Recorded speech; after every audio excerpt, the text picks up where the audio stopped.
Olá, meus irmãos, eu sou o professor José Júnior e este é o vídeo de apoio da lição de número 7 da classe Adultos. O título desta lição é A Sutileza da Relativização da Bíblia, lição número 7 da classe Adultos da revista Lições Bíblicas da CPAD. E nesse vídeo de apoio, irmãos, como sempre, eu vou procurar trazer um conteúdo diferente no vídeo de apoio, diferente daquele que eu trouxe no PDF. Lembrando que você pode baixar o estudo da lição em PDF na descrição desse vídeo, tá bom? E nesse vídeo de apoio da lição de número 7, intitulado A Sutileza da Relativização da Bíblia, eu quero falar sobre um assunto que geralmente os professores da EBD não comentam, mas eu quero falar um pouquinho sobre isso nesse vídeo. Vivemos em um tempo, em que existe aí a sutileza da relativização da Bíblia, mas tem um detalhe muito importante que passa desapercebido.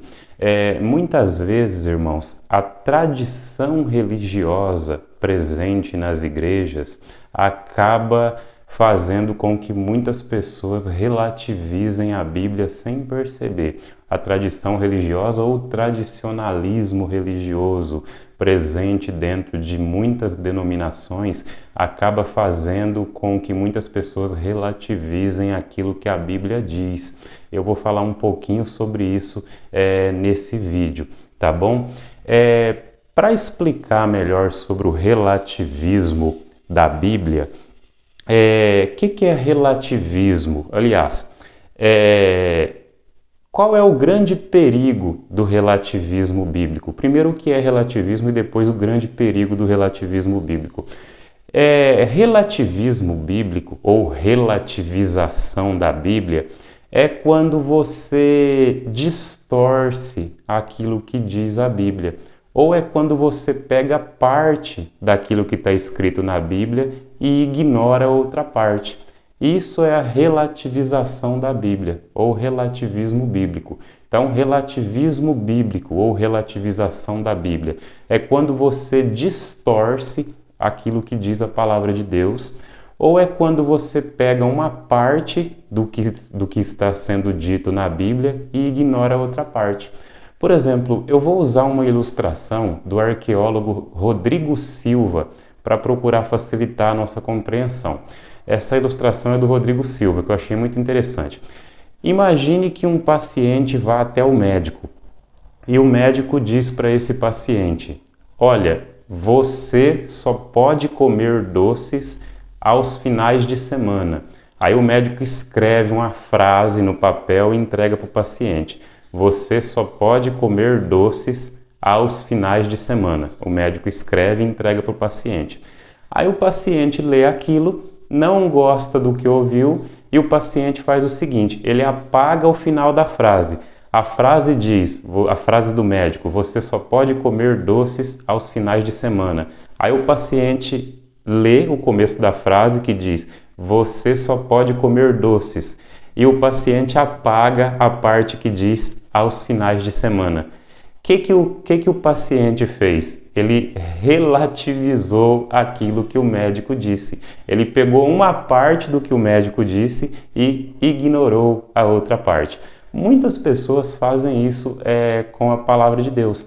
Por exemplo, muitas pessoas, elas gostam de se lembrar que a Bíblia ensina que Deus é amor, mas elas ignoram a parte da Bíblia que ensina que Deus também é justiça.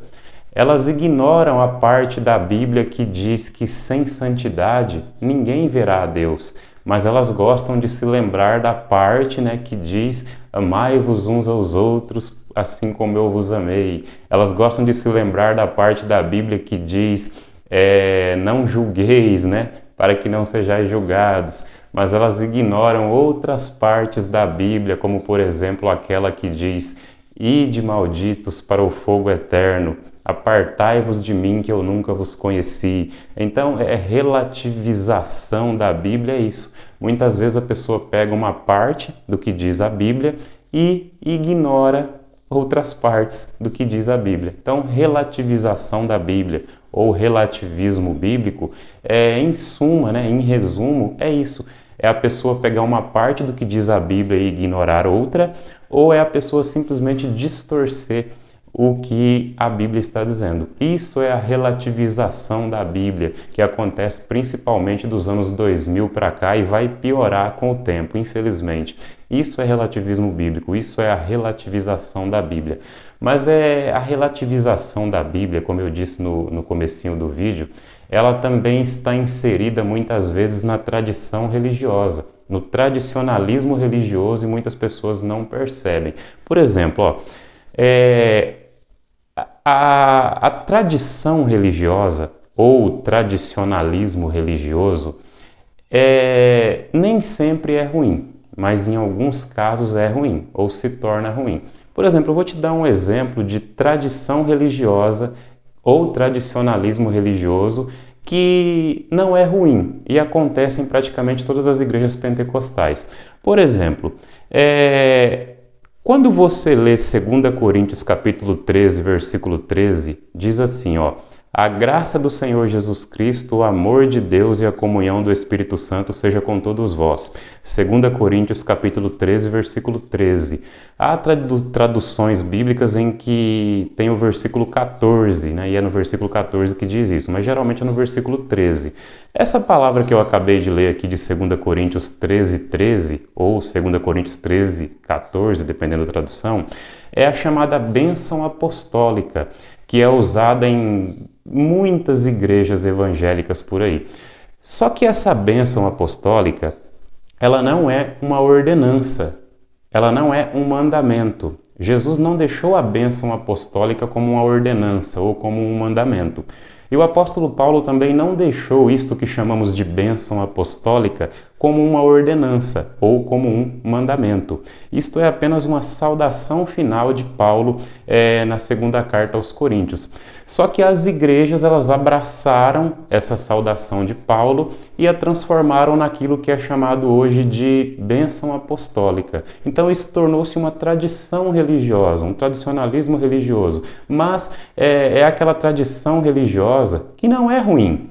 Não há problema nenhum em usar esta saudação de Paulo nas igrejas como sendo chamada, né, de bênção apostólica. Não há nenhum problema de você usar esta tradição religiosa na sua igreja. Só que há um problema quando acontece o seguinte: quando os líderes de certas igrejas dizem que, por exemplo, só pode dar a chamada bênção apostólica quem é pastor ou quem é evangelista. Se você não é pastor ou se você não é evangelista, então você não pode dar a bênção apostólica. Tem muitas denominações que ensinam isso daí. Se você for presbítero, cooperador, diácono, você não pode dar a bênção apostólica, só se você for pastor ou evangelista. Isso, irmãos, é um exemplo de quando a tradição religiosa se torna um problema. Porque, como eu disse, eu poderia ter pegado vários exemplos, mas eu peguei esse. E eu sei que esse exemplo já vai dar pano para manga, vai ter gente que vai concordar comigo, vai ter gente que não vai. Mas o meu compromisso é com a verdade, é com a palavra de Deus, tá? Esse é o meu compromisso.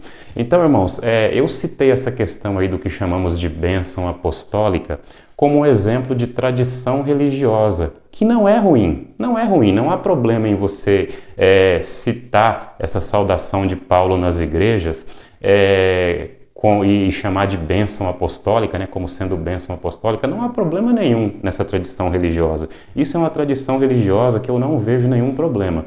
Agora, o problema aparece quando eu digo que só o pastor ou o evangelista podem dar a bênção apostólica. Aí, irmãos, eu estou fazendo um tipo de relativismo bíblico sem perceber. Porque se Paulo não deixou o que chamamos de bênção apostólica como uma ordenança ou como um mandamento, se Jesus não deixou o que nós chamamos de bênção apostólica como uma ordenança ou como um mandamento, então eu não tenho o direito de dizer que só o pastor ou só o evangelista podem dar a chamada bênção apostólica. Não, até mesmo uma criança, né, que esteja aprendendo sobre a palavra de Deus pode citar esta saudação de Paulo, pode dar o que chamamos de bênção apostólica. Quando eu digo que só o pastor ou o evangelista podem dar a bênção apostólica e outros não, eu estou fazendo um tipo de relativismo ou uma relativização da Bíblia sem perceber.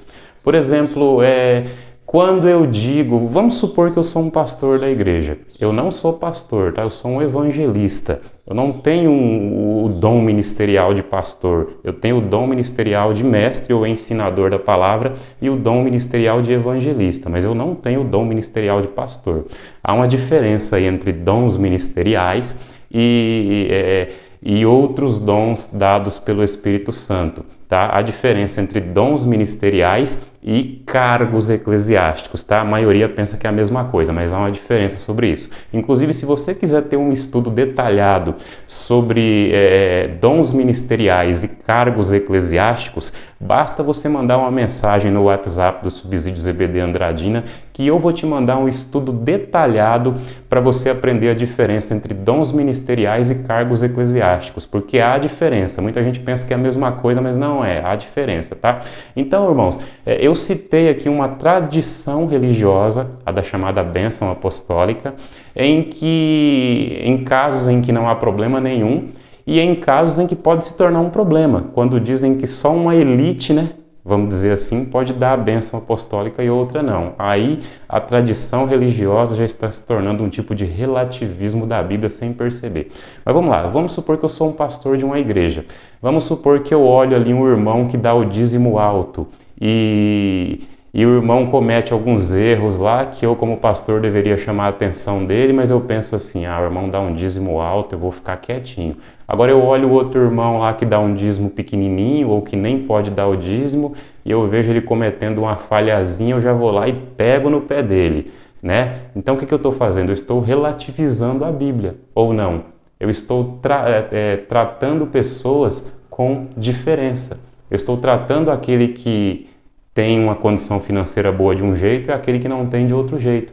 Por exemplo, quando eu trato um irmão da igreja bem, porque ele é pastor, porque ele é evangelista, e quando eu não trato tão bem aquele que não tem um dom ministerial, quando eu não trato tão bem aquele que não tem um cargo eclesiástico, será que eu não estou relativizando a Bíblia? Será que eu posso dizer que eu não estou fazendo um relativismo da Bíblia quando eu faço esse tipo de coisa, esse tipo de comparação?